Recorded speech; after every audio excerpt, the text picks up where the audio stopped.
এই সরকার ক্ষমতা গ্রহণের পূর্বের 6 মাসে খুন হয়েছে 1780 জন, যেটা এই সরকারের 6 মাসে খুন হয়েছে 1789 জন। এটা প্রশ্ন হলো না পল্টনের বক্তৃতা হলো, বুঝতে পারিনি। মাননীয় সদস্য মোহাম্মদ আবুল হাসনাত, কুমিল্লা 4। ধন্যবাদ মাননীয় স্পিকার। মাননীয় স্পিকার, এই সরকার ক্ষমতা ফেব্রুয়ারি 17 তারিখ শপথ গ্রহণ করেছে। এর পূর্বের 6 মাসে ইন্টারিম গভর্নমেন্টের সময় প্রতিদিনে হত্যা হয়েছে, প্রতি মাসে হত্যার গড় ছিল 260 জন, যেটা বর্তমানে 311 জন।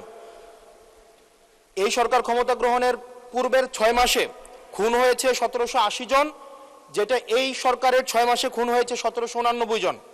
নারী ও শিশু নির্যাতন পূর্বের 6 মাসে ছিল 10,090 জন, এটি এই 6 মাসে হয়েছে 11,165 জন। পুলিশের উপরে হামলা হয়েছে 275টি, যেটি এই সরকারের প্রথম 6 মাসে হয়েছে 317টি। গণপিটুনি দিয়ে 2025 সালের পুরা বছরে 166 জনকে হত্যা করা হয়েছে, যেটা এই সরকারের 6 মাসে সেটির সংখ্যা পৌঁছেছে 120 জন। ব্রাহ্মণবাড়িয়াতে কনসার্ট বন্ধ করে দেওয়া হয়েছে, নৌকাবাজ বন্ধ করে দেওয়া হয়েছে। সেখানে মাননীয় স্বরাষ্ট্রমন্ত্রী বলেছেন যে ব্রাহ্মণবাড়িয়ার একটা কালচারাল একটা জেলা, সেই জেলায় নাকি গান বাজনা সিনেমা নাকি বন্ধের মতোই।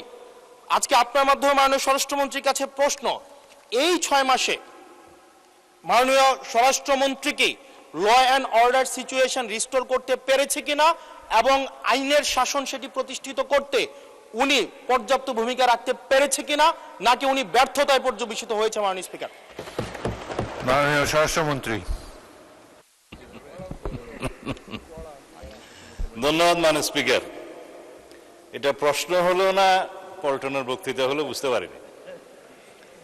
আইন শৃঙ্খলা পরিস্থিতির উন্নয়নে 6 মাসে স্বরাষ্ট্রমন্ত্রী সফল হয়েছে কিনা এটা একটা প্রশ্ন। তারপরে ব্রাহ্মণবাড়িয়া জেলায় সিনেমা হল কেন নাই সেটা আরেকটা প্রশ্ন। কোন খাতে কত হত্যা হয়েছে, জখম হয়েছে ইত্যাদি যে ডাটা দিলেন, সেই ডাটাটা কিসের ভিত্তিতে দিলেন, কি পরিসংখ্যানের ভিত্তিতে দিলেন, সে স্ট্যাটিস্টিক্স বড়টা কি আমি জানি না।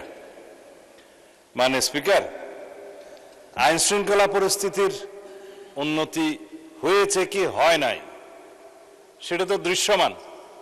বাংলাদেশে আজ পর্যন্ত বর্তমান সরকার দায়িত্ব নেওয়ার পর থেকে এই মুহূর্ত পর্যন্ত যত হেনিয়াস ক্রাইম হয়েছে, অপরাধ সংগঠিত হয়েছে, 24 ঘন্টা 48 ঘন্টা ক্ষেত্রের মধ্যে 7 ঘন্টার ভিতরে অপরাধী গ্রেপ্তার হয়েছে,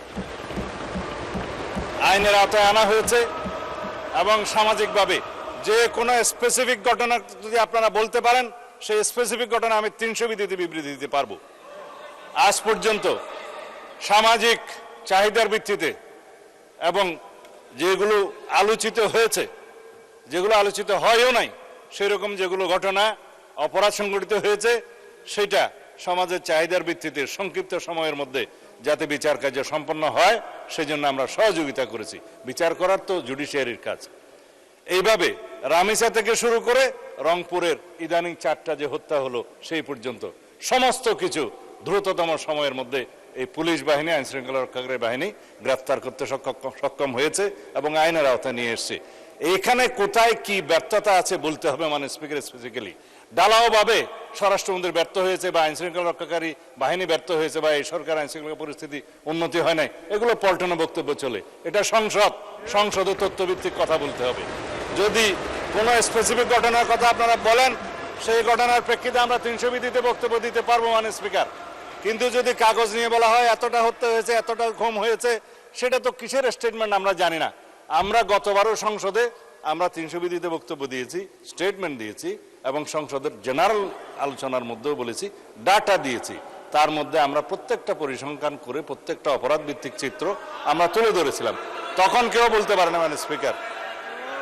সুতরাং যদি কোনো স্পেসিফিক ঘটনায় বাংলাদেশের আইন শৃঙ্খলা রক্ষাকারী বাহিনী বা স্বরাষ্ট্র মন্ত্রণালয় ব্যর্থ হয়ে